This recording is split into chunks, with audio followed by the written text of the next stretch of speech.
I pledge allegiance to the flag of the United States of America, and to the republic for which it stands, one nation, under God, indivisible, with liberty and justice for all.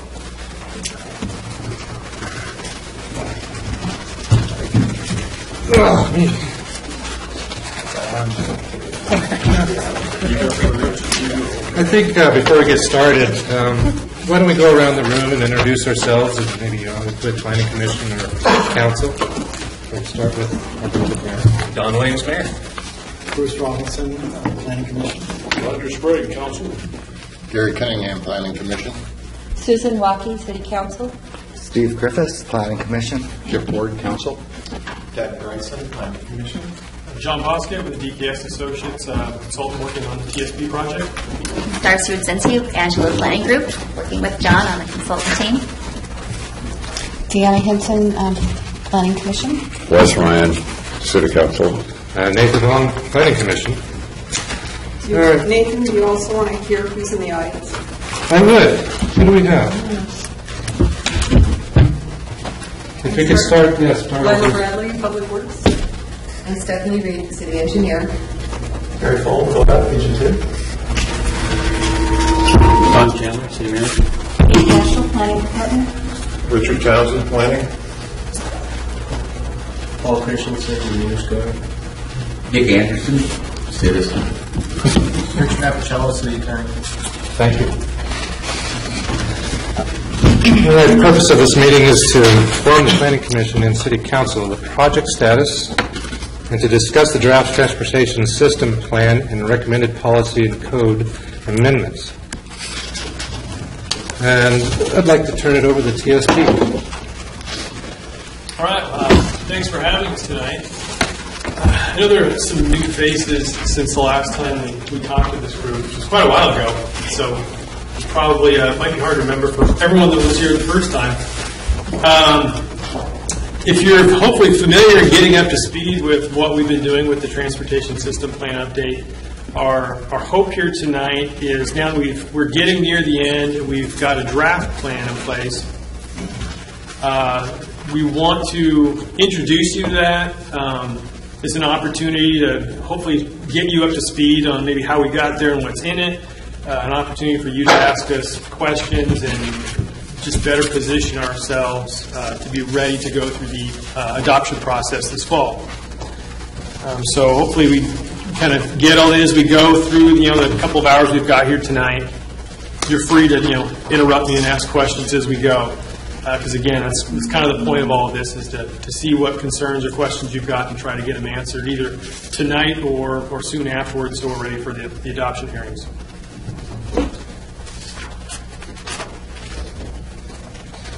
And give you the nod when I'm ready to flip slides here. So what I wanted to go through, everyone can read this okay? Are you fine? Yeah. A little bright. Can you go back one? There we go. I think you're joking because the text slide there. So I was just going to do a brief overview of what the TSP is and why this is important, since I know some of you are new to the project. Explain where we are in the process and what's coming next. And then give a brief overview of the TSP document itself, with mainly a focus on the projects that are in the TSP, and some talk about kind of the funding implications of that. And then I'm going to hand it to Darcy, and she's going to talk more about the recommended policy and code amendments that are outcomes of the TSP and really help the city actually implement and enforce what you want to do with your transportation system. Now you can go. So kind of what is the TSP? I mean, the simplest explanation is it's an extension of your comprehensive plan. It acts as the transportation element. Usually what you see in the comprehensive plan itself are just some policy statements about transportation. So the TSP really puts that into action.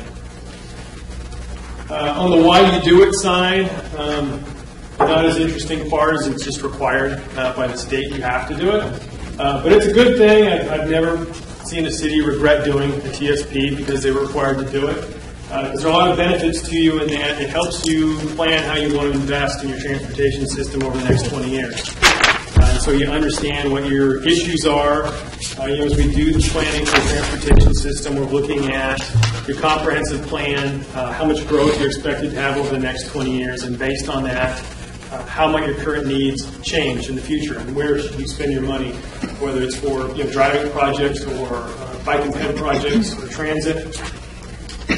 So hopefully through that, you've got a better basis for making decisions over the next 10, 20 years and can spend your money more wisely. The last thing is also having an adopted TSP is usually a key part of securing any federal or state funding for future projects. They like to see the demonstration that you've gone through a public process and that there's support for the project locally. Go ahead. John, if I could interrupt you real quick. Yeah. Chester just joined us. He's on the Planning Commission. City Council. That's good. You are. Thank you. Thank you. Go ahead. So where we're at in the process, as I mentioned before, we're getting near the end. We've got the draft plan in place. We actually just had the final meeting with our project advisory committee 2 weeks ago. Struggling to remember when the date was. Recently, they gave us some input on this that I'm going to try to highlight as I go through some of the recommendations that the advisory committee had for us. So if you read the plan as it is, that's the same version we gave to that committee. We haven't made any changes yet based on their input. So we obviously have our work session tonight. The next step for us is the public open house. That's going to be Sunday at the farmers market, and we advertised being there from 11 to 1. Might be there a little bit longer, but that was at least our kind of our core advertised time. And really, we're looking for more input from the public about the recommendations we have in the TSP. Some of the same questions we asked our advisory committee and this group is, do we have the right projects and the right priorities in here? And then city staff will provide a briefing, we think on the 24th, just to city council, just to share whatever input that we got from that open house. And from there, after we get all this input, we'll make the final revisions to this draft plan, and then we'll move into the adoption process, where we're targeting starting that with the Planning Commission September 15th.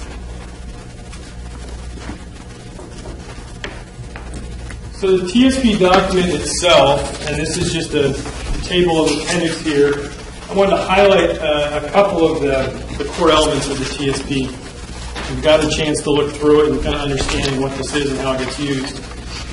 I'd say the first kind of key piece of this is the vision chapter, and that shows you a set of goals and objectives. We worked with our project advisory committee, and we asked them, looking out 20 years, what do you want the transportation system to do? Things we should do differently, the same, what should we aspire to? What should our priorities be? And that helped guide us as we develop the transportation system plan and the types of projects we put in it.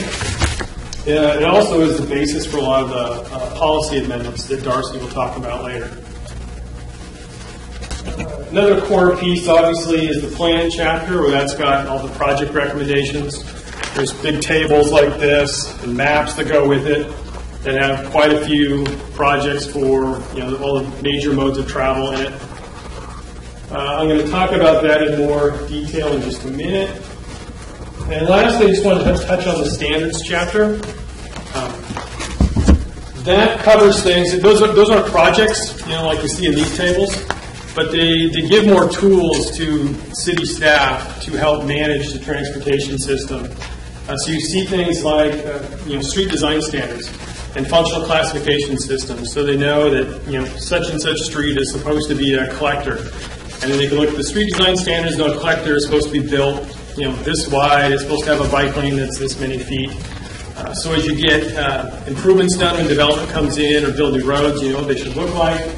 Also, there's management tools like access management, spacing standards. So again, for a higher level street that's supposed to be putting a lot of traffic through, You don't want a driveway over 25 feet, but on a neighborhood street, that's fine. The reason things like this are important is it really helps you protect the investment in your transportation system. Kind of a short example I have is in another community I was working in. They built an arterial street, spent a lot of money, and this was supposed to serve 20,000 vehicles a day, and it kind of bypassed the southern part of their city. And they didn't do a lot of these things. What happened was development came in, there were driveways, all the houses fronted the arterials, the driveways came in, then the neighbors complained about people driving too fast and too much traffic, so they ended up putting speed humps on it. So when we came in to do their transportation system plan, we looked at the road they'd spent millions and millions of dollars building, and we told them it's going to pump through maybe 10,000 vehicles a day, not the 20,000 you needed to serve future growth. So the outcome was they had to build another road. So you don't want things like that to happen, which is why tools like this are really important. So that's another key part of the TSP. Get a quick drink here. Should I zoom in sooner? Okay, so moving towards the plan chapter, the projects that are in there. If you've looked at this, you've noticed it's kind of a prioritization process. We've broken up or assigned projects into different tiers, and there's tiers 1 through 4.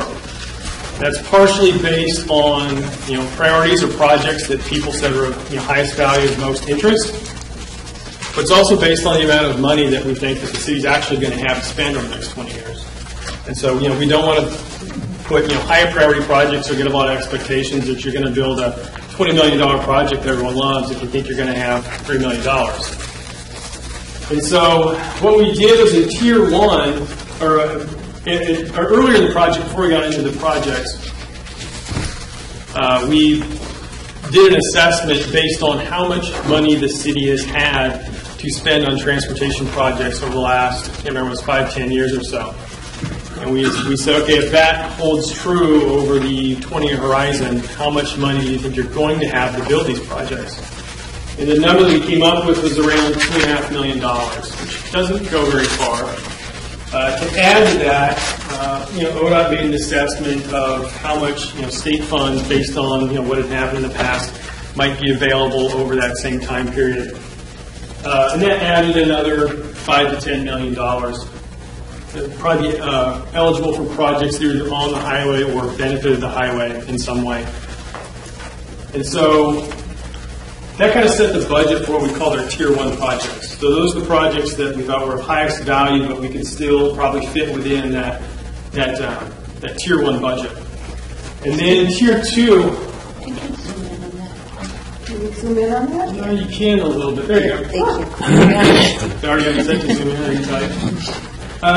Let's see. So Tier 2 and Tier 3, it was just an exercise to, I guess, understand what more could we do if we had some more money, but reasonable amounts.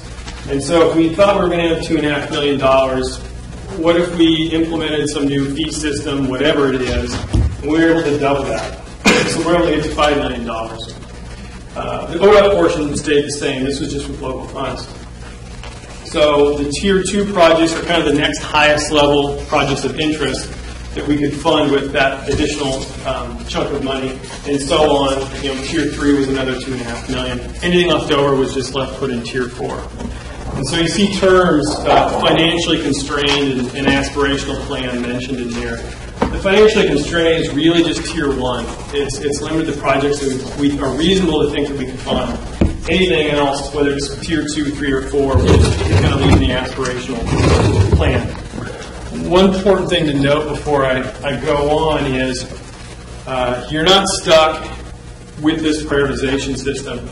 So if 3 years from now, development comes in and you get this great opportunity to do a Tier 3 project at lower cost, you can do that. You don't have to do all your Tier 1 projects first and then your Tier 2 projects. You're not stuck with that. This is really a planning tool. Your priorities are very likely going to change over time, and you can change with it. And you don't have to amend your TSP to do that.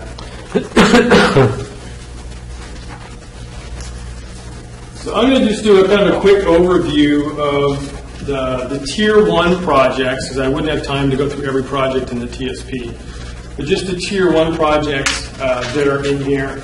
And again, try to highlight as I go along information or feedback we got from the advisory committee. So I'll go through this by mode. I think after every mode, I'll maybe pause and see if you have any comments on this. So for the transit mode, there were just a few projects in here. Key ones were, improving transit stops, so making sure you got shelters, making it more easier and attractive maybe to use the transit system, shelters, benches, things of that nature, cleaning them up. Not the trolley itself. There's a lot of talk about doing a seasonal trolley through this process.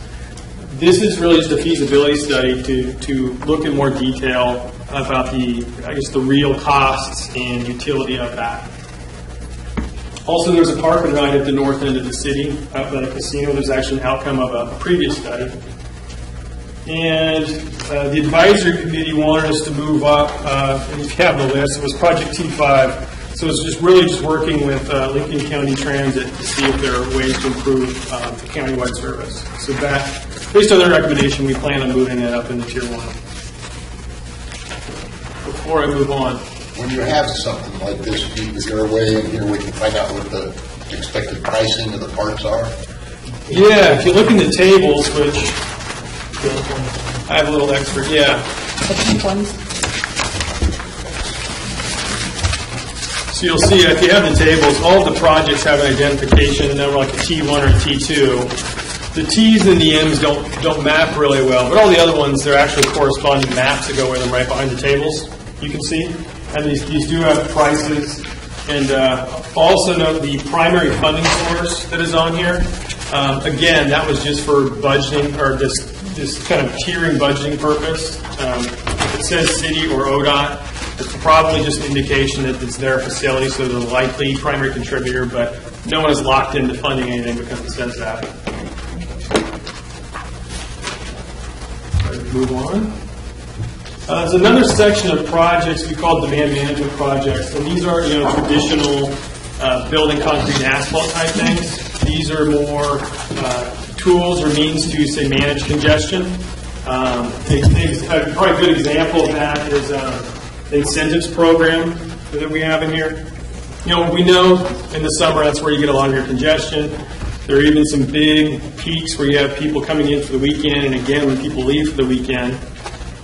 And this would be designing a program and managing that to kind of an educational outreach program, or having incentives for restaurants or whatever to get people to travel outside of those peaks, whether it's coming into town earlier or staying later. So the worst of your worst isn't as bad.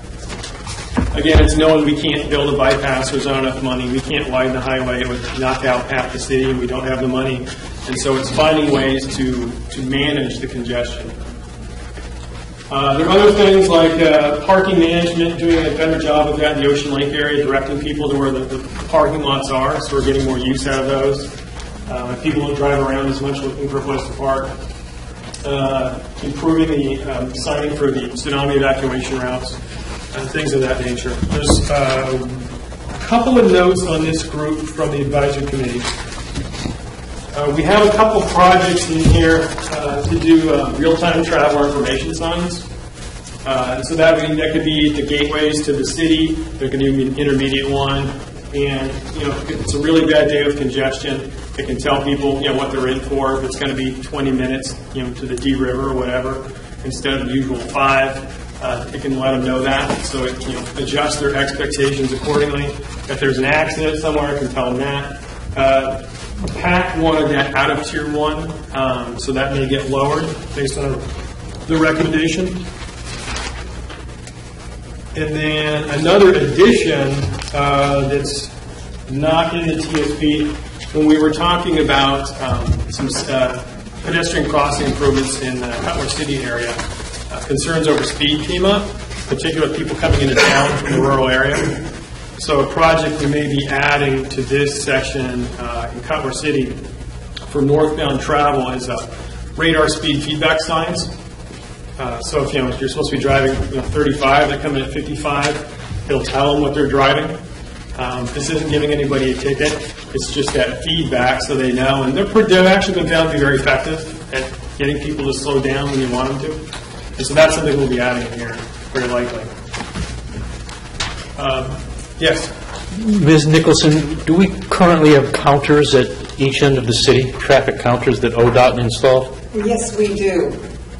And do we have data Lila and that Stephanie are nodding. informs us? They're nodding, yeah. ODOT gives us a spreadsheet with all the traffic counts daily, each month. So we have all that data. We've had it collected now on the north end by Cherry Hill and on the south end by Drift Creek. So it's the 2 lanes coming in and 2 lanes coming in from the other side. So we've got really accurate traffic counts and data. It's almost been a year now. And what have we learned from that? Stephanie, could you come up to the table so sure. So we can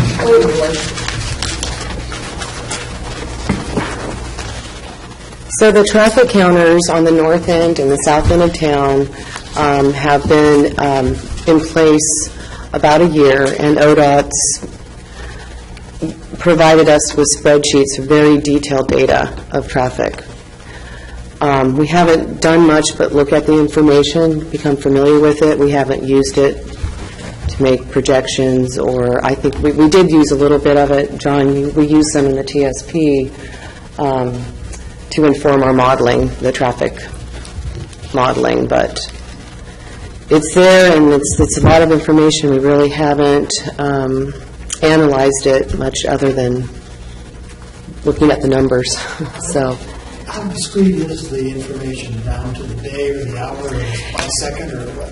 it's by hour, by lane, by vehicle type, 3 types of vehicles, trucks, large camper, trailer, large vehicles, and small vehicles. Yeah. Will the VCB use that? We have shared it with, yes, we share it with the VCB. It's on the exchange, so a lot of the department heads do know it's there. The VCB's looked at it. Is there any way of telling what percentage of the traffic is through traffic and not local traffic? You can analyze that, yes, because we get the same hour coming in. We get the same hour information from the north and from the south. So from that, you can do some math and see who's still in town, who's staying and who's going through. Yeah. We have counters at the Dee River Wasteland. We also have counters at Dee River. We have counters at West Devils Lake Road. And so those are the 2 that we've had. And those we've had historically for a long time. So you should be really able to document, like on the Kite Festival. Yes, because we'll see who's going in. Yes, we can then see what's going on in between those 2 counters, or the 4 counters, to inform us of that. Yeah. Chris, pardon me. I was going to say, as long as the lot's full, it doesn't really give you an accurate count, though. I mean, you're just passing by things like the Kite Festival and such. Right? If the lot's full at the Dee River Wayside for the Kite Festival, you don't get a count if it's counting traffic in and out of the parking lot, and they have to go elsewhere to park. Right. It's just the thoroughfare. It's just 101 who's going through the signal at Dee River. Okay, it's at the Yeah, signal north-south. it's at the signal. Correct. Got it. Okay. Correct, yeah. It's just the north-south flows. Is there any, I know it's not possible, but do we have any way of breaking down trips in town? Do we know whether it's a tourist going to the store? Do we know if it's a resident going? And do we have any kind of data whatsoever that says who's doing the driving at any particular time? No, we don't have that data, just vehicles, trucks. There's some, detailed type counters we can. There is technology available that can give you more information about the vehicles, but who's driving, I don't. We've just I'm not initiated sure. surveys to ask people their driving habits in the city. Or No, not really. Mr. Mayor? There is a certain amount that you can infer relative to the seasonal traffic. Maybe, John, you can talk about that. Yeah, I guess it depends on the information you're trying to get at. We kind of had this conversation a little bit before the meeting. If it was trying to get a handle on how much through traffic there is versus local. Well, I'll give one of my, not pet peeves, one of my things that I want to see developed is little commercial areas within different areas of town, so that we don't have to make that trip to the larger grocery store. No offense to our grocery store friends, but if you just need a bag of ice, it doesn't make sense to drive 5 miles to get it. And so I'm just kind of looking for something that says, hey, we're on the road, but we would rather not be if we could just go over here and get these things. But make it more beneficial than maybe to add 1 or 2 more counters, so you can actually put the city in blocks. This many is traffic between here and here compared to what's here, and then you can calculate the difference. That's great. There are mobile counters, and we are looking at that technology that you can strap onto a pole and move around the city and collect quite a bit of data. Again, mostly volumes, but with, as John said, with the seasonal, some of the factors that are in play while you're getting that information, we could come up with a lot more information and inform us of what that local traffic, where that local traffic's going. Yeah. Presumably, John, the counters that we have now can lend to demand management if analyzed and... Yeah. For example, I mean, kind of what we used them before already was trying to get an understanding of not only how does traffic vary during a year, so getting an idea of when your seasonal peaks come, but you can look, during the day, during, typical summer weekdays, or when Kite Festival happens, what do we see? And so you can kind of, based on that, you can kind of predict when it's going to get bad. And that's the kind of information you could then use to tailor your demand management strategies at. Thank you. One of the reasons I thought it might be useful to get the through traffic information is that there's a high percentage of through traffic northbound, for example, maybe directing that or giving them the alternative of taking East Douglas Lake Road out so they don't have to go through the city. Right.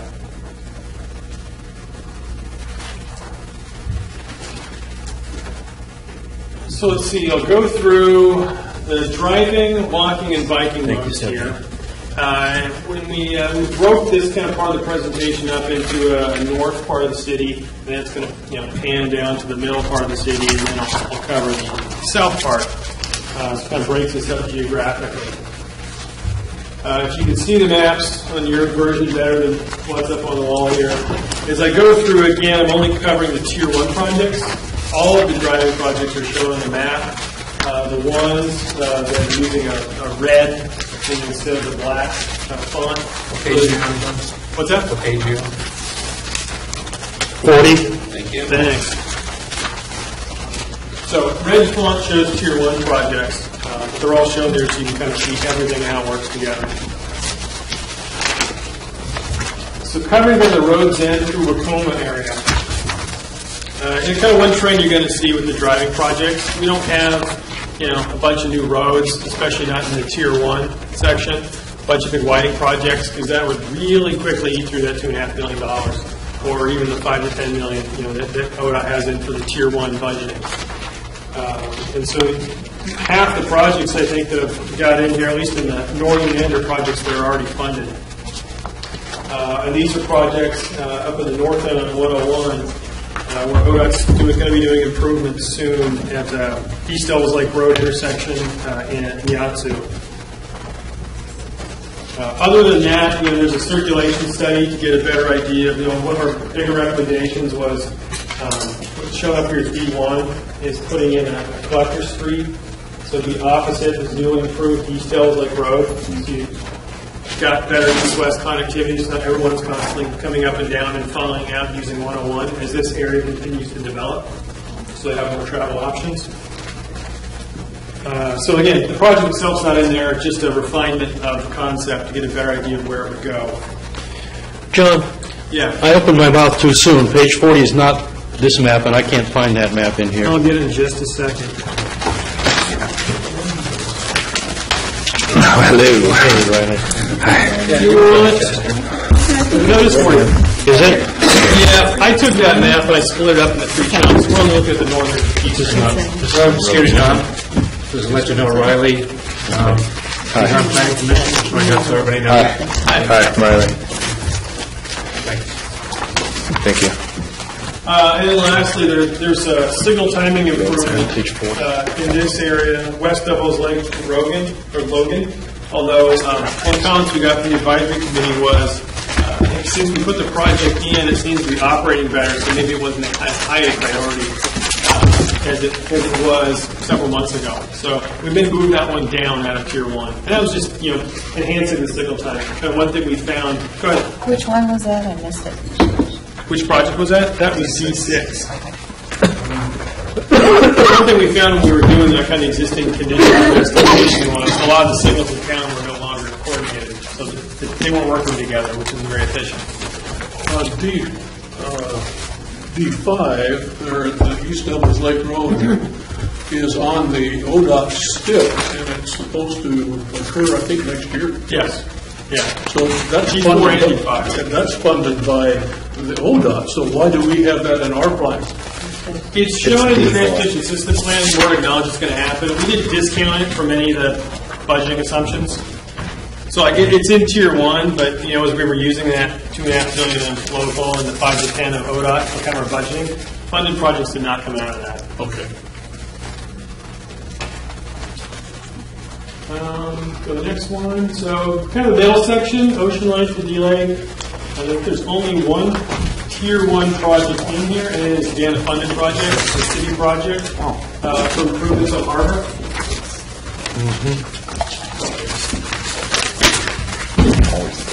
And then the last section, LSTOT down to the south. Just a couple of Tier 1 projects here. One again is a plan, so looking more at Bard Road and taking a closer look at what it's going to take or what it will take to improve that to a good urban standard, smooth up some of the curves and safety issues. And then again, the signal timing in TAP areas, coordinating signals down there. And that's it for the Tier 1 driving projects.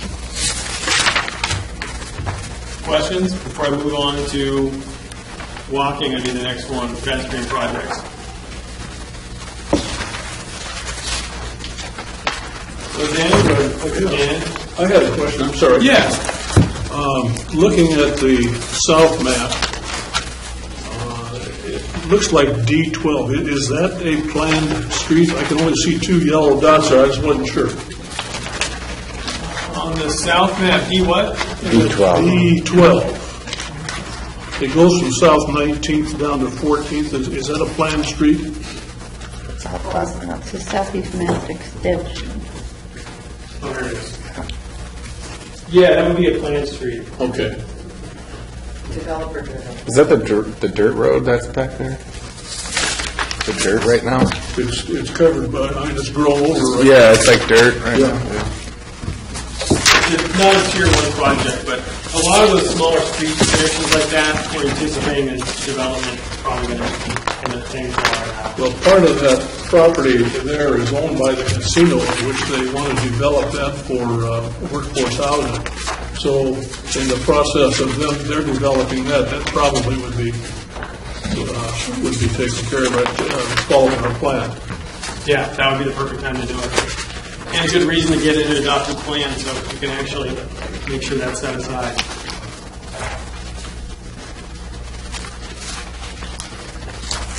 Okay, so back to the pedestrian projects, again with the north end. And the trend you're going to see that there are more walking and biking projects than we're driving ones, so I'll move through them fairly quickly. The trend you're going to see, again, is for walking projects, you're going to see a lot of sidewalk infill, so places where we have gaps that we want to fill in the existing system. Also, there are a lot of pedestrian crossing improvements in the Tier 1 group on Highway 101. That was identified, pedestrian safety on 101 was identified as a key issue. And we have a number, from the north end all the way down to the south end of spots where we want to enhance crossing opportunities. Not exactly like, but similar to the crossing that was done at 33rd, or where the Starbucks is, the north end of town. Again, not all of them the same design, but similar to that, so we can make it easier to get across. And so up at the north end of town, the key Tier 1s projects are, some sidewalk infill and some striping to kind of a low-cost way to improve pedestrian access on Logan. And then new crossing improvement at 39th. Some more sidewalk infill. Actually, I'm in the next section now. So then we've got sidewalk infill on 14th. I think this one is P18, yeah. So from the highway out to the park. And a number of the Ocean Lake mid-block crossings. The city has already advanced some of the kind of lower cost improvements of the mid-block crossings for the Ocean Lake area. The PAC wanted actually another crossing improvement moved up into the Tier 1 group that's not in there now. That'd be P20. It was in the Tier 4 group, and that was the South Ocean Lake. All the unsignalized crossings, basically, south of kind of 15th, I think 15th through 11th. There are a number of crossing enhancements there, so those will be moved up into Tier 1. P21 was the one that the PAC wanted moved down. That was sidewalk infill on Northwest 14th from Harbor to 101. So that'd be this one. And then P22, they want to move up into Tier 1. And that was sidewalk infill on Harbor from 15th to 12. So that'd be this project here. Other than that, again, there's a 3rd Street pedestrian crossing at Southeast 3rd Street. A funded project, where the city's going to expand the Head Bay Trail. And probably the bigger project amongst the pedestrian group, it was actually was the D River here. Right here. It's cut out. See it, but it's there. Where do you see First Street? Or just Right in the middle. Oh, sorry. Yeah. Okay, it's hard to see that blue lake. What this would do is actually make the bike projects. It's probably easier to see. We're trying to create some bicyclists because we can't get them on the highway easily. It's just kind of already built out and too narrow. So we want to create some parallel networks so you can bike north and south through the city without getting on the highway. The problem is that obviously one way or the other you're going to have to get over the river. And so probably the most economical way to do it rather than widen out that bridge and bike lanes is just hang another bridge onto the side of that and it'd just be a bike ped bridge. So that'd be a key part of trying to actually get bicycle and pedestrian access through the city. And that was a Tier 1 project. And last one now. And in the southern section here, again, it's a lot of Highway 101 crossings. You've got one at Bard, one at Coast, kind of the Coast Beach area. Project that the PAC wanted moved up, it wasn't Tier 4, it's P46. That was taking the fire signal that's down here now and converting that into still be a fire signal, but it would also have a pedestrian crossing component to it so that pedestrians could hit a button and get something that help getting across. So that would now be a Tier 1 project. Again, just a kind of low-cost improvement to the pedestrian crossing at 50th, new crossing down the Cutler area. And let's see, other than that, there's the S10 and S13 and a couple of shared use path improvements. This is east side of 101 between 23rd and 32nd, and then another one down around the park and path. We also talked about doing the same thing as we were talking about at the D River with the Scooter Creek Bridge. and hanging a bike pedestrian. Yeah. Try to ride your bike on that. It's scary. Yeah, off the edge of that. It's really scary. Yeah, so the development of the Taft Park, you know, there's miles of flat land to ride and walk on. And you can tie Cutler City in with that, which is ideal. I'm sorry. Actually, Where? So you can stand closer to the table. okay. As Wes was saying, I did mention that bridge that he was talking about was part of the S13. It is a Tier 1 project. So that would not just be the path of the park, it would also be getting a bike path on the side of the Schooner Creek Bridge. Did you consider removing any pedestrian crossings as a way of enhancing pedestrian safety? Because I would think there's some areas of town, particularly in the Ocean Lake area, where there are a lot of pedestrian crossings. And I think we could probably do with maybe two or three fewer there. It was considered. I mean, we considered a number of options. I guess I haven't heard to date, through any conversations, a positive response to that. Because part of it is picking which one you're getting rid of. It could be done, for sure. But yeah, I mean, we considered it. It just, nothing has been identified as one to be removed. I had a question. There are a few of these Tier 4 that have been changed to Tier 1 that are ODOT funded. Are they still ODOT funded, and how does that happen? Again, I said the primary funding source tag, for rough budgeting purposes and planning purposes, it's more likely just who has jurisdiction on that particular facility. So they're likely to be the primary funder. There's no commitment on anyone's part if your name is on there to fund that project. I don't know if that helps answer your question. Well, if we were depending on ODOT money and we bumped it to 1, we should be sure that we've got funds to fund it. Sure, and I guess an example might be the pedestrian crossing improvement. A lot of those got moved up into Tier 1. And that's something where, again, no one's committed to funding, but you probably want to talk to ODOT about funding possibilities for that project and see kind of what's on the horizon. Another part of that question is how soon or how big of a priority is it to you, which is kind of something I was going to bring up towards the end about the funding discussion, because we're talking about, you think you've got $2.5 billion over 20 years, but how long, if you've got a really high priority project, maybe it's a pedestrian safety project because of all the safety issues there have been, are you willing to wait 10 years until you have a way to do it, or do you need to find another way to get that sooner? I'm drifting from the microphone again, aren't I? Yeah.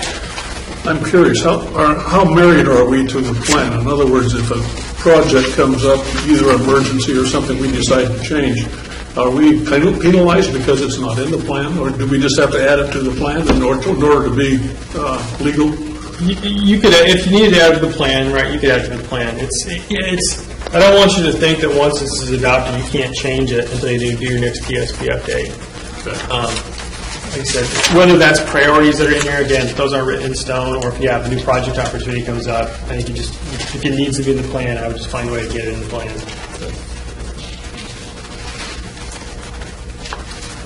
Bicycle projects.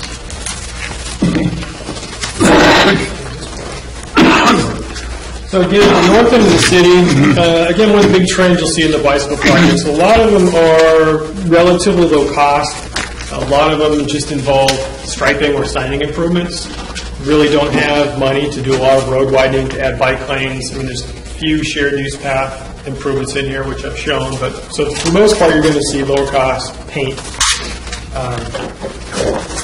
So the first couple up here, we're on the highway. So we've got restriping 101 from Logan to 39th. That's an area where we've got enough width where it looks like we can just narrow lanes a little bit and get enough room to squeeze bike lanes through them.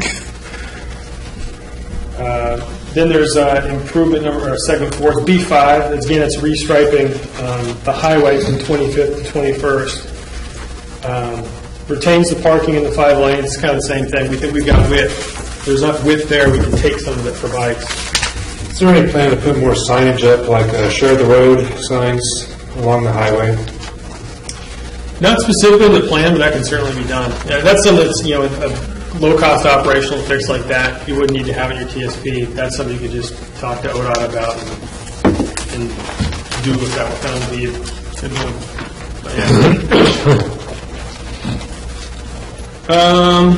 Still the first section, though? Actually, I'm not. Middle section. Again, you kind of see here, as I was talking about before, as we're trying to, in some areas where we think we have width on 101 where we can do restriping, like the ones I mentioned in the north, we get bike lanes there. There are other areas, especially in this middle section, where we found that there was not enough width to do that, and so we really had to find parallel routes that people wanted to bike through and not be on the highway with traffic. A lot of the touring bikes and whatnot, people that are really experienced are probably going to still ride on the highway. We're not stopping them from doing that, but if you really want to get to a point where there are more people in the community comfortable with riding their bike, a lot of those people aren't going to do that on 101 with traffic. And so parallel facilities like these would help them do that. So you kind of see as the core 101 route, and we're trying to create some parallel options that would come back together on the hanging bridge and then back away until we can get to a point where we can actually put bike lanes on the highway again. And so a lot of the projects in this middle section are the ones I was just pointing at. It's doing striping, creating like bike boulevards or bike-friendly streets, signing to let drivers know there's going to be bikes on the road, striping, so decals on the pavement so they know this is a street they can expect to have bikes on parallel routes.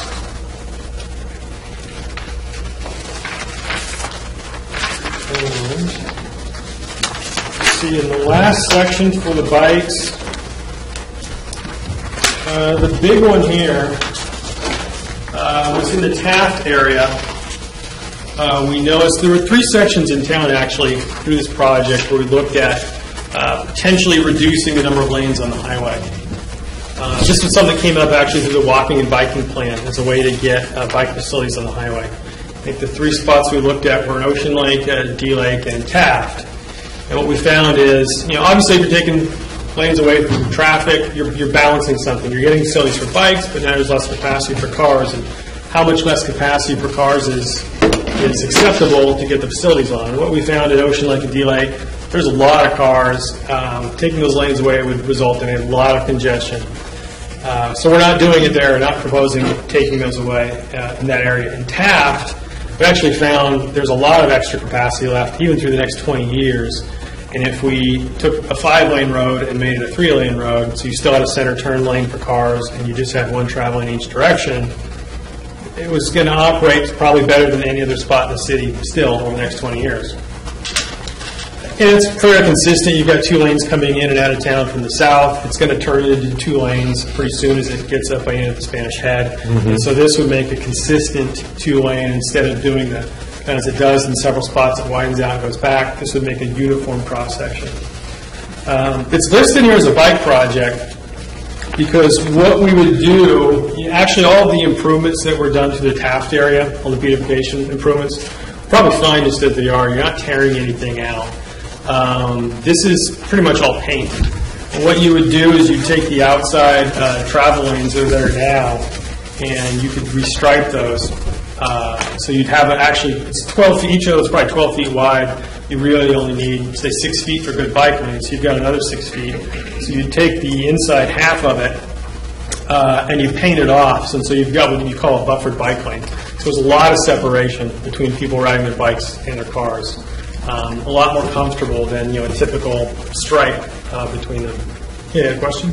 Yeah, my place of business is directly across from where you're talking about, and even before the construction on 32nd, 33rd, as those 2 lanes become 1, it's backed up clear to Schooner Creek oftentimes. There's just that much traffic, and I don't know how you're going to handle that all on one road. Wasn't part of the problem is the bottleneck. When you get 1 lane going into 2, then back down to 1. Yeah, but there has to be the volume behind it to bottle the neck, and that road is at capacity right now on a summer day. without the construction. It's people honking and yelling at each other. Well, in the PAC, we looked at that and we talked about it. One of the things that we felt that was important was one of the problems that we have is people hit that 2 lanes and everybody goes fast and everybody tries to jockey each other out. And so that's creating this giant bottleneck, which then backs up everything. If you don't have that, if you're coming straight 2 lanes, you aren't going to have that constant conflict there, and it actually will make traffic run smoother. And there have been studies done primarily in the Portland area where they've taken a lane away, getting onto the freeway, turn it into 1 lane, and things go far smoother than if there's 2. And that's what we talked about, and it's a striping thing, so that if it really doesn't work, we go back. But we felt that was worth trying, and then also there was the pedestrian crossing as proposed was at Beach, and we all felt that was suicide. So then they talked about moving it to Coast, and that's really not a lot better. And then that's when the topic of Surfside Manor fire station crossing came into play, and we thought that would be a better idea, but not if we've got 2 lanes trying to jam into 1, or 1 lane suddenly turning into 2, which becomes a speed strip. So the theory was to keep it 1 lane, put in the crossing there if we could, and that would perhaps make the traffic flow far smoother. Because once you come up over in Spanish Head, and it's wide, but it's still only 3 lanes. There's 1 lane, and so you don't really hit a bigger thing until you get to 19th, and then it's pretty much a straight shot of 4 lanes. All the way up until 26. So it's a little. I think it's a smart way to try it, and here's having some paint, I guess, if it doesn't. Yeah, and that was a couple of the things we talked about. Was exactly as you mentioned, where it's characterized as a bicycle project, but the reality is it has a lot of potential benefits for driving. It's going to reduce speeding tremendously. Still seems to have plenty of capacity. You don't have the racing up to the end to jam in because it's going to be a consistent cross section all the way through. Pedestrian crossing improvements get much safer and easier to put in because now they're just crossing 1 lane of traffic in each direction with probably an island in the middle. And for bikes, obviously, we now can put nice, comfortable, buffer bike lanes in. The other key point was low-cost paint job. Some communities have done these as pilot projects, like I said, to test it out and see if it's really going to deliver what we thought it was. And so you can obviously do that here as well. If it doesn't work out, you can put it back. Did they run that by Bama to see what their thought was?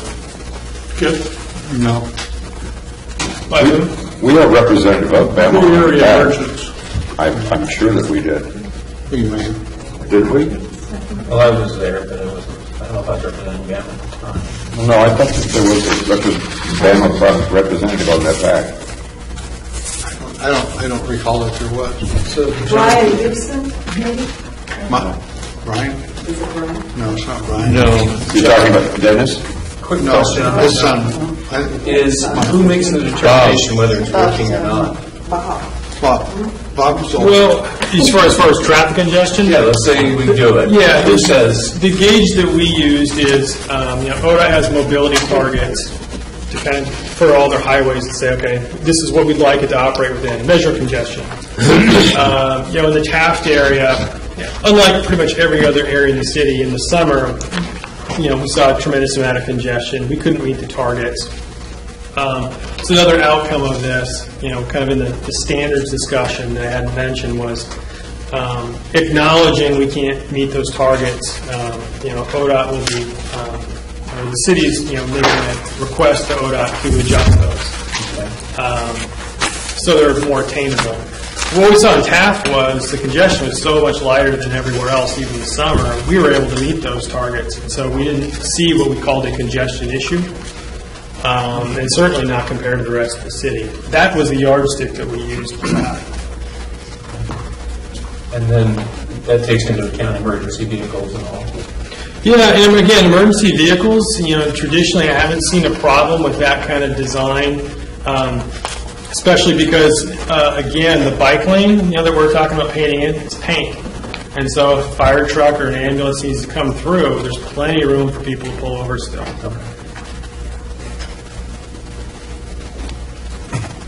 The last bike project I had on here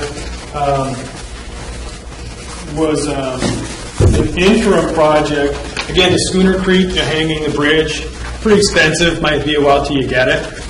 So this was a lower cost one where we could just put flashers, whether it's some of the bicyclists would use. I've seen versions where they have to hit the button. I've seen other versions where there's a loop that detects them in the pavement. So it'll warn drivers that there's bicycles on the bridge, and an amber light will flash for a certain amount of time after they've been detected. So if they're coming up from the south and into town, they know to be on the lookout if they see that flashing.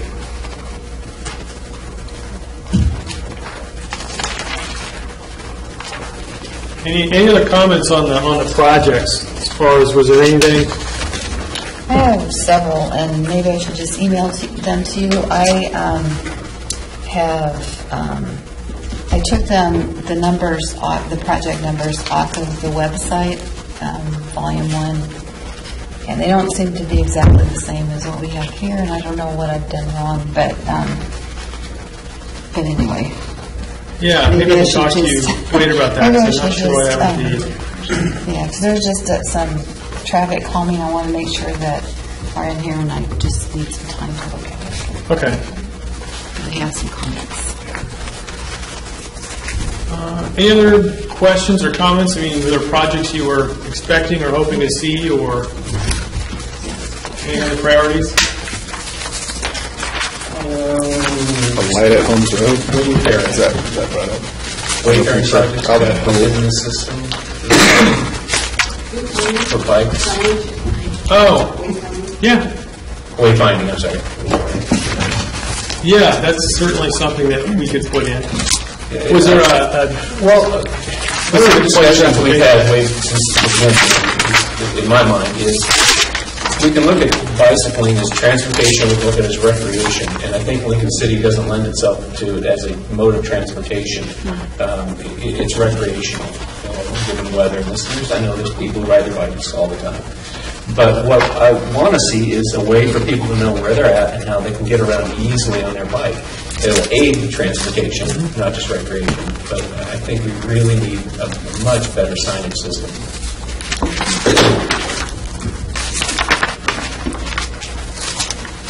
Yeah. Throughout most of Lincoln City on 101, you can use center turn lanes to make left turns, but there's some areas of the city where you can't do that. When people do want to make a left turn, it really blocks the traffic up. And I was wondering, was there any consideration of maybe prohibiting left turns and converting some two-way streets into one-way streets so people could get around and the traffic could move more smoothly off of 101? Yeah, I don't think we considered that very much. I mean, a little bit, but it didn't come up as something that people were interested in. But it could be looked at. John, I think once the current project is complete, up in the 23rd to 32nd area, that's the last two-lane segment. It'll be going from 2 to 3 lanes. So you'll really just have the Ocean Lake area, but there you still have the 4 lanes. So the interior lane gets blocked for sure, but you still have one through lane on the outside. Yeah. It's tough, though. Well, I think with Steve, and I don't know who we talked to, but you said that wasn't a concern. I haven't talked to a single person who it isn't a concern to, especially people who live here, who have to deal with those left turn instances. So I'm with Steve on that. Yeah, I think to work, you might have to add some new traffic signals in, too, along the corridor. Well, and the problem with Ocean Lake in particular is there's just not enough width. The only way you get turn lanes into Ocean Lake is to take out parking. Yeah. And that was something that was definitely not on anyone's radar as we had the discussions with the public and with the PAC. Yeah, we did have that discussion as far as can we get turn lanes through the Ocean Lake area, as Terry mentioned, without losing something else. Yeah, you can't fit it. My concern is sending bikes down Northwest Jetty is just as dangerous to me as sending them down Highway 101. Northwest Jetty in some places is so narrow, it's awfully hard to be comfortable having two cars passing each other, or a car passing each other. And then putting a bike in alongside of that, that scares the dickens out of me. Isn't there another way to find a less traveled street? Because Jetty has become an arterial, essentially. And isn't there another way to configure that so that we keep them off of arterials? We can take a look at that. It's in West Devils Lake Road to be considered. It's more of a wider road. It does have shoulders. More using that as well. We've already got pedestrian sidewalks or pathway up to, what is that, 22nd? That goes up on the east side, but continue that, maybe not sidewalk, but maybe using paint and putting a bike lane in, at least to get down to 14. Well, they could follow the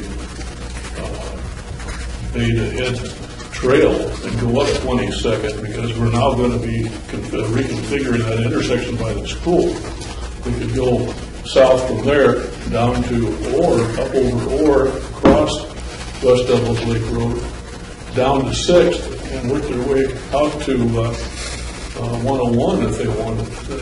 They would be totally off of the highway and a lot safer, I would think. Yeah, I think so too. With promoted signs to directing people, as Don has mentioned, right now there's not enough signage really directing people of a good route.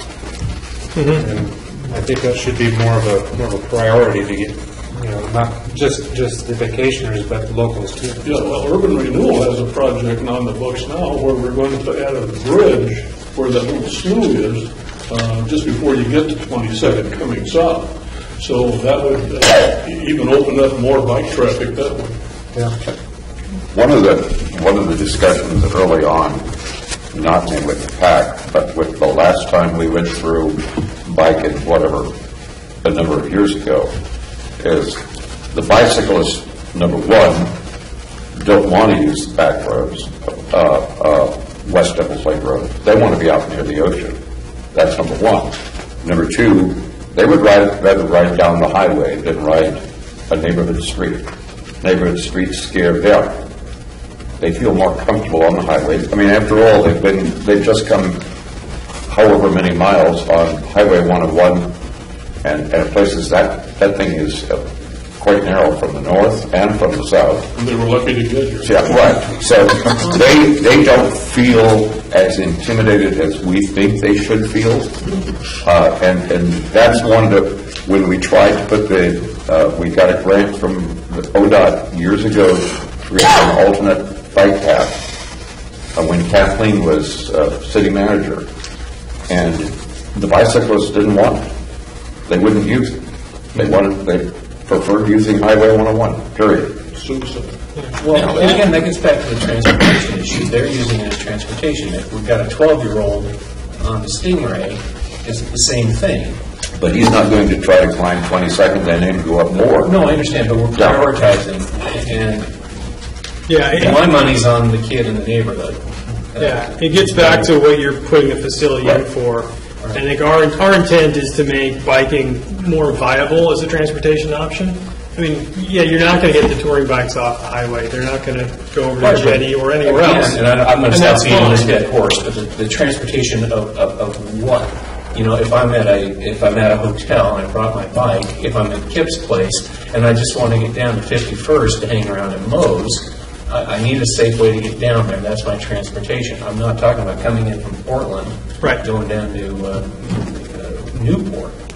Right. I don't need those things to get around as transportation. I need something short term the wayfinding and a safe route. Yeah, and that's why for a lot of these off-highway alternatives, which we're hoping is, would appeal to a broader audience, not just the touring bikes. Yeah, part of the key is if it's purely for touring or for recreational purposes, doing a more circuitous route is fine. If you want it to be a more viable route to get from, destination A to destination B, the less circuitous we can make it, the better. Otherwise, no one's going to use it because it takes them 10 times longer than doing it any other way. So we can look into seeing if we can find a better alternative to Jetty. One of the challenges I know we have over there is the connectivity. And again, if we're trying not to do a lot of this, we don't have a lot of options, but we can take another look at it. I think having a maze would not be all that bad. Was there a question about Holmes Road being a light there? At Holmes Road? I know I get a lot of questions from people. Yeah. I mean, a lot of people would like a signal there. There's never been discussion about a light at Holmes Road in any of the discussions of traffic that I've been involved with since 1986. I get a lot of people asking me, knowing that I'm on the Planning Commission, could there be a light there? So, and then more about that center lane with the paint. It seems like if we did a center lane through, let's say, 14th through the 26th, is that something that's totally not optional because of the way that that's set up? If you have that deadly left-hand turn, if you had like a center lane with one lane, if we had just one lane throughout the whole city, we'd have more parking. They don't have to back in and go like that, but... That's northwest 14th, so the Ocean Lake area? Yeah. Yeah, and that was an area we looked at that too, and again, the level of traffic we were seeing is on the highway there, taking away the auto lanes, and you could do it, but the amount of congestion would then occur would be pretty severe. Which again, we didn't see that in Taft, which is why it's like a more viable thing to try out. I think you're understating the level of severity now. And that's that same area with all those crosswalks that, Steve was bringing up. Right.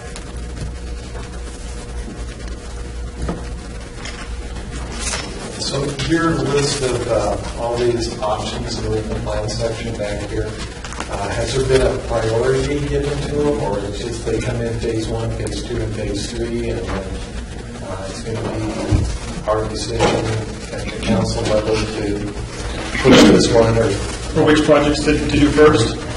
Like I said, the most prioritization we've done is basically putting them in these tiers, which again, we're trying to balance projects that we've been told are the highest value with what we think we can afford. That'd be the place to start.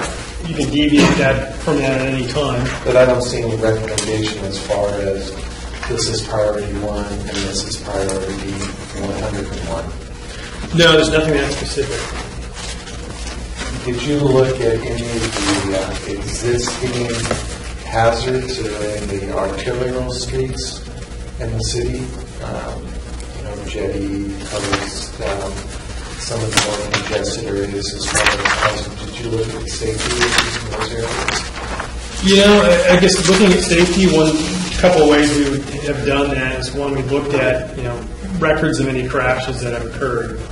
A lot of times you have, area could still be kind of hazardous or concerned, but no one's had any crashes, so it doesn't get flagged.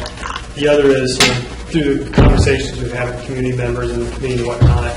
I don't think anything that wasn't addressed, to my knowledge, came up through that. I don't know if there's something particular you had in mind. A lot of areas. I was driving north on Highway 101 and somebody lost a whole wheel and tire and rim off a car and just can't speed through it. They're all over town.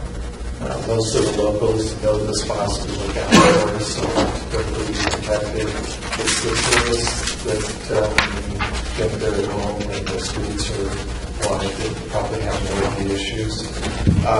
Also on your, you have in here, I think, $100,000 for it's kind of a study on a trolley system in the city. Right. Can you define that a little bit? On the study, and again, the $100,000 was just thrown in there for kind of rough budgeting purposes. Again, the idea of doing a seasonal trolley came up quite a bit throughout this process. People on both sides of it, I guess, so there were some pretty strong supporters, and people weren't sure it was going to, really be worth the effort. But the idea would be, if during just the summer, when you obviously have your most congestion, the tourists in town, is provide an alternate means of transportation through the city. So the study itself would spend more time really getting into the details to see what the true costs of this, and do we think we would really get the utility out of it if we want to, rather than assuming we do and jumping in and doing it. So it's just a refinement of that idea. The dam price is not a conceptual part of their $100,000 budget. It's a workaround solution. If we get to that point, and we want to consider that as an option. Oh, sorry, what was that? I didn't miss the first part of your question. I ramble a lot. How comprehensive would the study be then, as far as provider, routes? Probably the end of the specific provider, but whether it was public, private, you'd want to figure that sort of information out. You would get to the point where you're comfortable knowing if it's something you want to do as a city, and what the real costs are going to be before you get into it. I would take it to that point. I'd like to see left turns in Ocean Lake eliminated, except where there is a refuge lane, a third lane in the middle for a left turn. Whenever someone wants to start a left turn, it backs up 2, 3, 4 blocks behind, and then people are trying to get around them, and you're having near accidents, and it happens every day. And it seems to me that there are enough places between where where the left turns cause a problem. If they can go up to 21st, go down there, we can create a left turn situation. There already is one there. You can use that to get down to the beach instead of trying to do it at 12th or whatever it is. But it just, going both ways, north and south, it just creates nothing but havoc on 101. And we're trying to move traffic. And that really is the worst. Those two spots. Absolutely. In the entire city. I've preached on that for years, and ODOT just refused to do that. Well, that's pretty much between 15th and 19th, I think it is, where there's no turn lane. And why couldn't we just make that area only right turn only? Right. I agree. Well, if you remember the discussions when we were doing the Ocean Lake Urban Renewal thing, it was very adamant that if people wanted the left-hand turn, that's why we ended up with the left-hand turn. Since that time, traffic has increased. Well, I'm just saying, though, that, I've been messing around with this traffic issue, and every time that has come up, why can't we have a refuge lane, and if we're going to have a turn lane, well, what are you going to do with the parking? Nobody wants to lose their parking, so that eliminates that. So then, we'll just not have a turn lane. Oh, you've got to have a turn lane because my business over here is being unfairly, hurt. And this went on and on and on and on. And this has gone on and on and on every time we've talked about this. And it's not just the merchants, it's the people that live in those areas don't want those left-hand turns eliminated. And that's why it hasn't. I mean, people were, trust me, very, very angry. Then they need to quit belly aching about the traffic in Lincoln City. Couldn't we? That's one of the reasons why we proposed parking and one lane at center. So, or even do it seasonally, where during the summertime no left turns are allowed in the Ocean Lake area. And during the rest of the year, when the traffic is less, you could permit that. Well, maybe this is something we might need to revisit again. Yeah. I'd like to do that. And John, is there anything, because I'm too lazy to read right now, is there anything within the parking on 101 when we talk about either height or length restrictions near crosswalks? Near crosswalks? Yeah, actually, some of the improvements that we recommended, specifically in the Ocean Lake area, to the existing mid-block crossings where that cars were parked too close to it. Yeah, they are. And I think Or if you get a motorhome where you can't even see the signs. Right. So yes, there are minimum distances you want them to park cars away from crosswalks. Well, but there's also restrictions. Yeah, and that's like the city's already working with ODOT on that. And some of that has already been taken care of in the Ocean Lake area. I just want to mention a couple of things on my list over here. One of them is for pedestrian safety on Logan Road from about 50th north on the west side. I think what I read in this report is something about pedestrian safety. I think there was a path, and at some point I think the sidewalk was further east. But it was mentioned on the east side. People don't walk on the east side of Logan Road hardly ever unless they're going to a specific house. All the foot traffic and a lot of the bicycle traffic is on the west side. And there can be a considerable amount. And people at that same area, traffic calming is needed. And I don't see that on this list. And it might be because my numbers are mixed up. But people come around the corner, and they're around 50th and drop down on Logan. Well, they're on Logan, they drop down, and they're going mighty fast. Right. And there are, especially in the summer, obviously, there are a lot of people out on the road. A lot of extra cars parked on the road, and it's very dangerous. So those two together would make a much safer area. And then there's one other thing I couldn't find on here, but it's on my list, and it's what is it called? McDonald's Access Extension. We're adding to that complex of businesses over there. We just approved Taco Bell to join forces with all of them. And so we're encouraging more traffic. And all of the traffic now is, unless they are friendly neighbors to McDonald's and being able to use their parking lot to drive through to get to the light, they're in a world of hurt trying to turn miles onto the highway from that one entry driveway for the southernmost businesses. Yeah, on the south side, yeah. There's no public street to get to the McDonald's Access Advantage. It's all through private lots. Mm-hmm. Do you have any easements in place to do that? Or no, aren't they just all... I'm looking at Deborah because she knows, but there's a driveway that they share for Taco Bell will share with Walgreens and Pig and Pancake, and then there's McDonald's, and that's a lot of traffic to be coming out of. Pulling in and pulling out, and it's really not safe. I think Bruce would tell you that on Highway 101, just right where that driveway is, there visibility is just really difficult. It's a very short light. It's just, yeah. And I can't imagine more traffic going through McDonald's parking lot, quite frankly. That can get pretty well backed up. And it's not probably appropriate, so I'd like to see another way, an actual... So the same thing, but I also thought of maybe if right turn only signs, but then you're congesting the whole stoplight down Absolutely. at Logan. And so I haven't a clue what the... And then you're putting that group of people into the traffic that's already having difficulties getting in and out of the Safeway and McMenamins and all of that. So it's a lose-lose situation.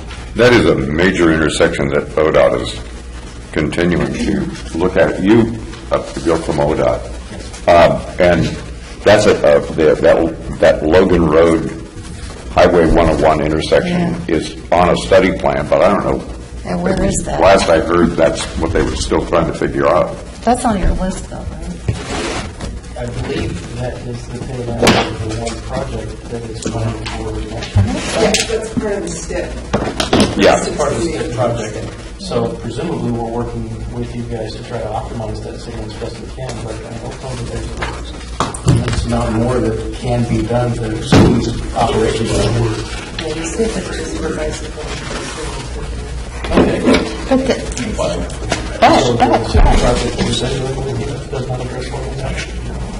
However, there was in here, I read, well, at least the online plan, and I don't know if it's in here now, but the idea of using from Logan, going east, and then turning onto the highway, two left turn lanes. I mean, I read that in here somewhere.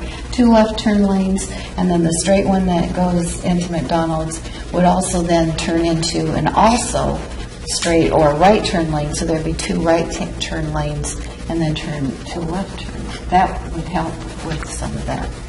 I read that on the online version, so I don't know what's the best one. Was that part of our analysis? Wasn't that for East Devils Lake Road?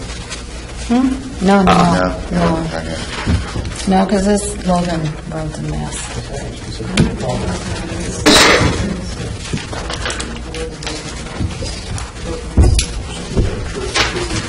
Take a look. I also, maybe I should talk to you about the version that you've got. That was a project that was in there at one point, but I thought it had been taken to it. Yeah, and I'm just questioning why, because that's a pretty crazy, dangerous intersection there with a lot of congestion, and it doesn't make sense to not deal with it. They moved that. And it might have been in the volume 2, because I read that too. Yeah. Maybe that's where I picked it up, but I think it needs to go back into the project. Which one? Yeah. The one that goes on the other side of the Yeah. ball. Yeah. That was just road. The one that connects Chelsea. East Devils Lake. It's physically widening or making significant additions. Yeah, that's the one. That intersection is not being considered under this plan. So this is signaling, is is there more than just that? We'll take a look at that Yeah. and clarify it. Because that doesn't happen. Okay. Last thing I wanted to cover briefly before we go to the code and policy amendments, which will take a couple minutes. The last couple comments we got from conversations we had with the advisory committee. The one was a request for an additional policy statement about Vision Zero. There's a national, federal directive towards, driving towards zero serious and fatality auto injuries. And so this would be a kind of a blanket policy statement, I guess, supporting that position of the city that the importance of safety, and as a blanket policy statement without any real action supporting it at this time, other than projects that are in the TSP. It's maybe just a position statement on its own, but I guess it would just show support for aspiring to get to zero fatal and serious injury crashes over 20 years. Another conversation as we had. opposed to what? Well, what do you mean as opposed to what? I guess who doesn't want that? Yeah, and I guess usually the way you see that used is a county or a metropolitan planning organization or someone that's required to do a transportation safety action plan. So it's kind of like a TSP, but it's specifically focused on transportation safety. A lot of them are using that. What they're actually doing is taking projections and saying, if we have this many fatal and serious injury crashes now, what's the trend going to be out 20 years? How much do we really have to invest in safety improvements to actually meet the trend line of getting to zero? It's a big aspirational goal. I mean, the reality is it's probably not going to get to zero, but it shows you a level of investment and the types of improvements you have to make to work towards that. So again, that was a comment that came out during the advisory committee. The other was just a discussion about funding, and again, it was looking at that $2.5 million, that we had talked about that might be available in the next 20 years. Just an awareness that that's an estimate, and the reality is that remember I said that was based on looking back at what you'd spent in years past. The reality is that your maintenance costs are probably going to continue to rise even more so than they have been in the past, which very well could eat into that $2.5 million that we're assuming are going to be available. So, a lot of those funds are competing with just keeping your existing system up and running. Another thing we've touched on already in this meeting was just, options and ideas about, how could we get additional funding? Whether that's, gas taxes, utilities taxes, different things like that. There's some thought that just a blanket gas tax may not be very supportable, and that maybe, a better option could be something like a bonding project, because it's temporary and you can identify specific projects in the community that people will get for that money. An example could be if you wanted to do six of the highway pedestrian crossings, or a shared use path somewhere. Then you have a specific project, and you could say to the public, over 5 years, this being a temporary period, if we had this fee or tax to pay back the bonds, and you got this project, would you support that? So the committee thought that an approach along those lines, if you did want to get more funding for transportation projects, might be an easier sell and easier to get people's support. And kind of another way to look at that, it's not just a way to get more than $2.5 million, but it could be in a way to get the money sooner. So if you have a need, you've gone through these efforts of doing the walking and biking plan, and now the TSP, and I don't know how much money you have right now to do transportation projects, but if the community wanted to see action now, whether it was safety projects on the highway or whatnot, I don't know when you're going to get enough money. We're looking at 20 years. Is that money going to be either in 10 years or 15? If you wanted to get projects done now, that could be another way to do it, is bond them.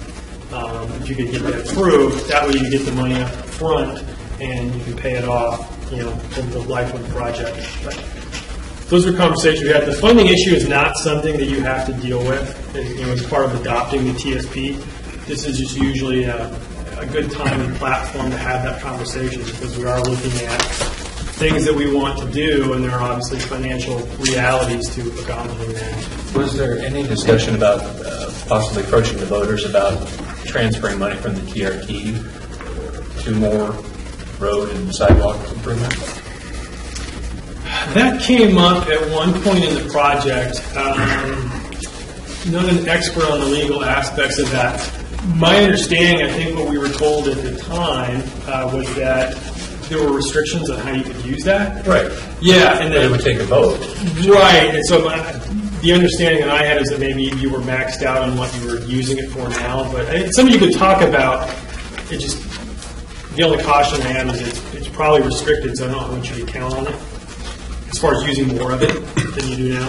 Right. The question was discussed. It was discussed. I think that's governed by Oregon law. Yes. Right. A certain amount of that you can't get a vote and divert it. Yeah. It's legislative. Yeah, through the conversation we had when we did discuss it, it seemed like it was very challenging to do, but you could certainly explore it. But I think it raises the question of how you share the pain, so to speak, of raising the funds we need for the transportation system. Because in the summer months, there are 40,000 tourists in town and 10,000 residents. And we need some of those 40,000 people to be sharing their costs of maintaining our transportation system. Right.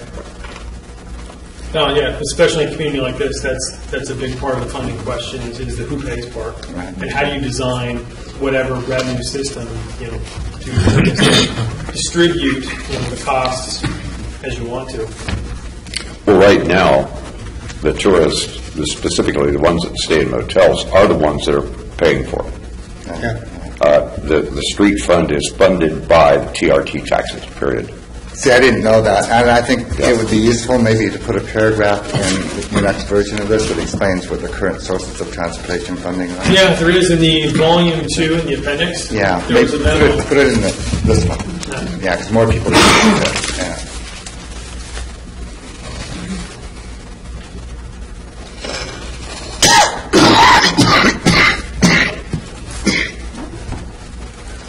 Yeah. I had a new idea.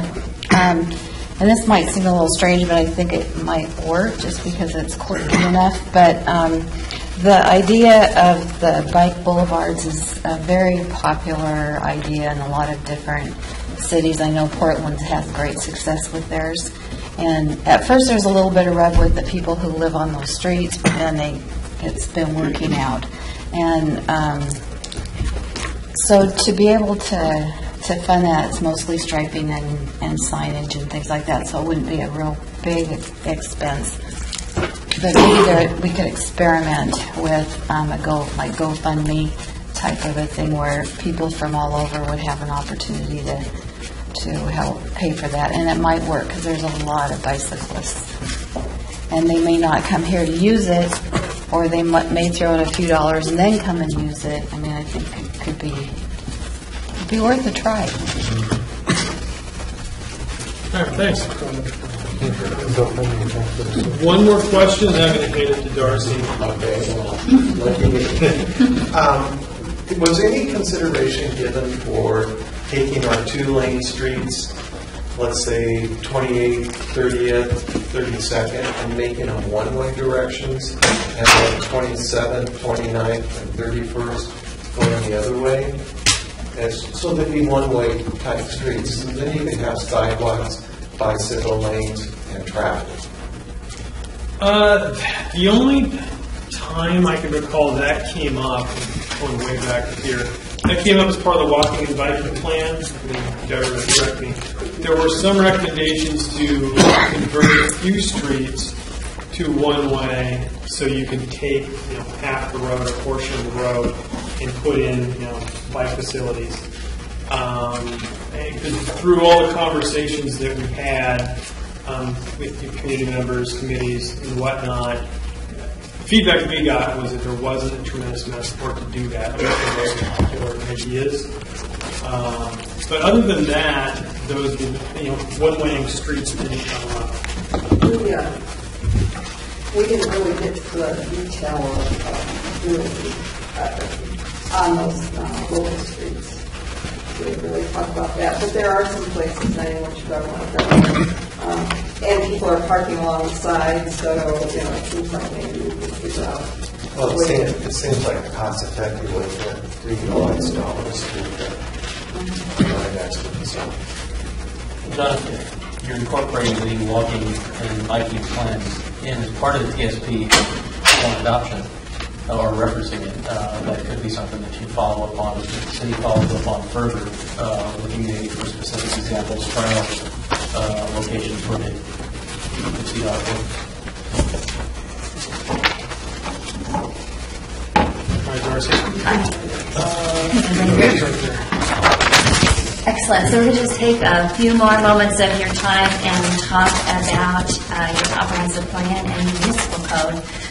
So you're doing all this really great work on your transportation system plan. You're going to be going through a public hearing process for it.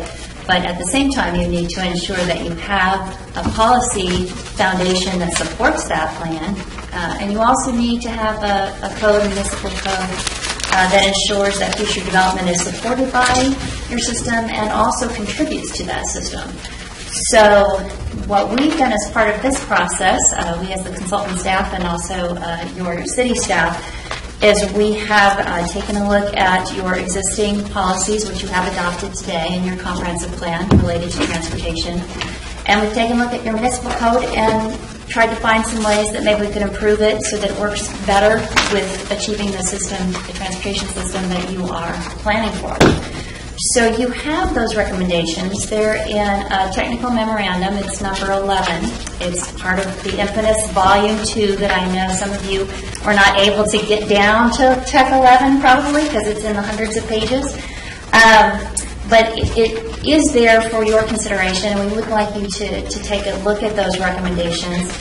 What I'd like to do is just kind of orient you to what is in that document so that when you do review it, maybe you can jump into it a little bit faster and not spend some time being confused. So that's my goal tonight pretty quickly. So on your policy, what we've done, what we're assuming is you really are replacing your existing adopted transportation policies in your comprehensive plan. So what's in this technical memorandum are brand new policies. They are shown just in regular text as though they're going to be your policies going forward. They're consistent with the goals and objectives that are in the draft transportation plan, I believe on page 7 of START. So they look very familiar. The goals are the same. The policies, however, are a little different. A lot of the wording may be the same, but the policies sometimes take it a little further, or the wording has changed, because the policies are really guiding future land use and transportation decisions, incremental decisions. Whereas the goals and objectives in your transportation system plan, those really guided developing the system, developing the plan. So there's a slight difference there. In the way that you would use, for example, your comprehensive plan policies is when there's a change. Some developer or some applicant comes before you and says, you know what, I really need a different zone here, or I need to do something different. I'm going to ask you to make that change for me. And they're going to have to go through findings. Your staff is going to have to make findings against these policies. So that's an example there. The policies themselves, again, they're consistent with your draft TSB. There's some additional ones that come pretty much directly from your walking and biking plan. And, consistent with what John's been talking about, you're going to see a lot of policy that supports biking and walking and transit and your alternate modes. It doesn't ignore your motor vehicle needs. You still have policies that support freight. You still have policies that support through traffic. But because the emphasis and the shift from your last TSP to today really is focusing on how to get more out of your system and how to accommodate more people who are using different modes, not just concentrating on the car or the truck as we've, done in years past. So there is that shift, and you'll see a lot of that being articulated in these new policies. As far as the format in this tech memo, it's in a table format. It is numbered kind of consistently with your comprehensive plan policies. So it fits right in. And then the second column is a corresponding notation to what TSP objective it relates to. So you kind of know where it comes from. Or if it's not a direct relation to an objective in your TSP, it will say this comes from your walking and biking plan. Or this was recommended by your advisory committee to be included. So there's little notes kind of in the right-hand column, so you'll know where that's coming from if you have questions about that. The municipal code, the proposed modifications to that are in 3 of your titles. Title 12, streets, sidewalks, and public spaces. Title 16, subdivisions, and Title 17, zoning. As far as what types of changes you're going to be seeing there, for subdivisions, it will be consistency issues. So you want to make sure your subdivision requirements are consistent with the street standards that are in your TSP. And so the cross-references and sometimes the standards themselves are included in your subdivision ordinance now. So it's just a consistency thing. You've developed this new TSP. Now your subdivision ordinance is going to require the same standards. There's also some additions, some changes as far as requiring bicycle and pedestrian access ways in subdivisions. So again, looking at that mode a little bit stronger and adding some additional requirements there. So that's a change to subdivisions. Many of the changes are in your zoning title. Some big ones there are the addition of bicycle parking requirements based on the type of use. You'll need to, if you're planning on a certain amount of commercial space, then you'll have to have this many bicycle spaces. Transit amenities, requirements that if you are developing a site that includes an existing or planned transit stop, you'd be required to provide some or set aside some areas for transit amenities. Let's see, I don't know if I'm going to think about some other ones. I think the biggest kind of shift, and maybe the most confusing one, and I have to say one that's still under consideration by your staff, has to do with Title 12, the street, sidewalks, and public spaces. There we're not proposing to add anything so much as to remove something and make it more broadly applicable to development anywhere in your city. So right now there are access and circulation requirements that apply only to an area of town in a section of Highway 101, basically. But the requirements are so general and really so good that they could apply citywide, and we are making that recommendation. Those requirements have to do with really protecting the mobility of the street, whether that's 101 or whether that, if as you go with recommended, whether that be an arterial just anywhere in town. So it has to do with access onto that arterial. It talks about joint access,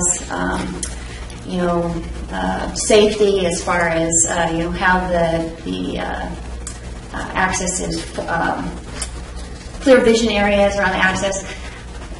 So it is also confusing because it looks like we're actually eliminating those requirements. We're not. We're just proposing that they live elsewhere. In addition, we're also considering that, or asking you to consider some additions to that particular section in Title 17. So, that said, when you look at these changes, you need to consider that the text is going to be shown in underline and strike out. Text that's proposed for removal is going to be struck out, so you can still see it, but it looks like it's struck out. And new text is going to be underlined. So again, with that particular example, it looks like an awful lot of text is going bye-bye when in reality it's just moving. And in 17, you'll see it's all underlined. It's not all new, but it is new to that particular title. So that's just a way of tracking kind of what those changes look like. The other thing in the document that will help orient you to kind of what the changes are and why are commentary boxes. And hopefully those are clear. We worked really hard to explain why we're proposing the change, what the change is, and a little bit of what it means to you, if you will. So considering those comment boxes before reading the text will really help you understand kind of what's being proposed to be changed. And I think that's all I have. As pointed out, we've had many versions of these documents. The one that's currently in your volume 2 is not the most recent one. We have a more up-to-date one where the changes, particularly in your policy, your comprehensive plan, the references are to your TSP objectives. Previously, the references were to an earlier technical memorandum that also had the goals and objectives of your project, but that technical memorandum is over a year old now. So it has evolved and has become your TSP goals and objectives. So we wanted to update that. And hopefully that will be available for your review. I think that will help make that happen. So you'll have the most up-to-date version when you're looking at that. So I think that's all I have. When do you expect that to be available? We can send it out to you. We have the latest version. We got it days ago, I guess. So, and we may want to add some notations because the staff, as Darcy said, is still debating about a couple of those items, whether or not we feel they are a good fit in our city. So we might have extra notations on there or something like that, but we can get that out to you in the next couple of days. We'd like to see that.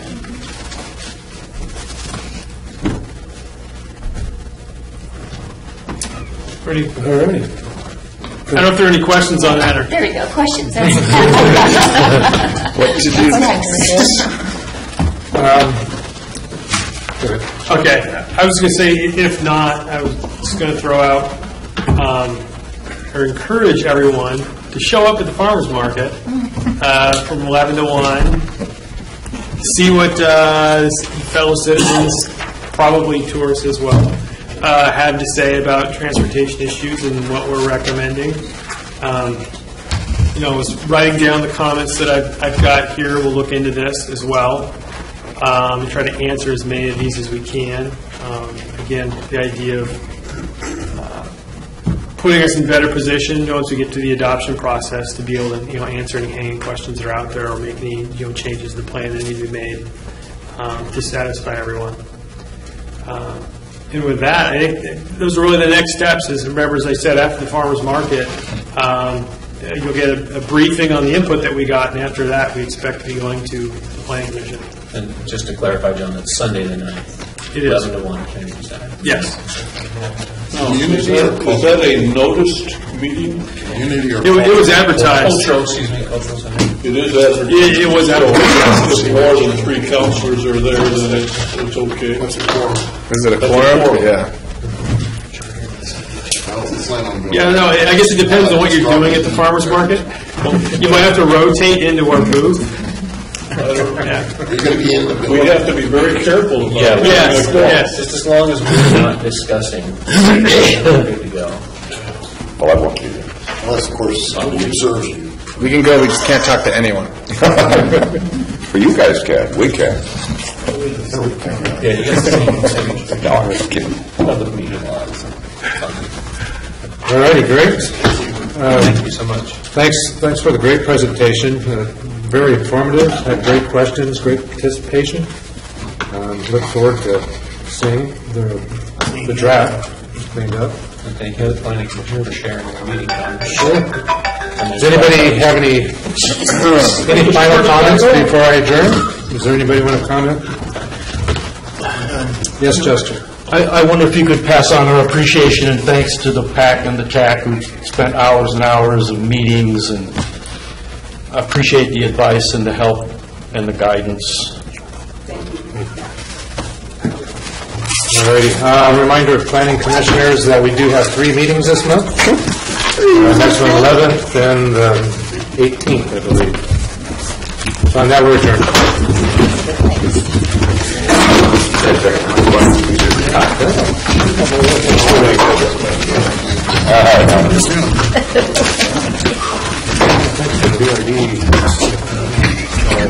I guess I could.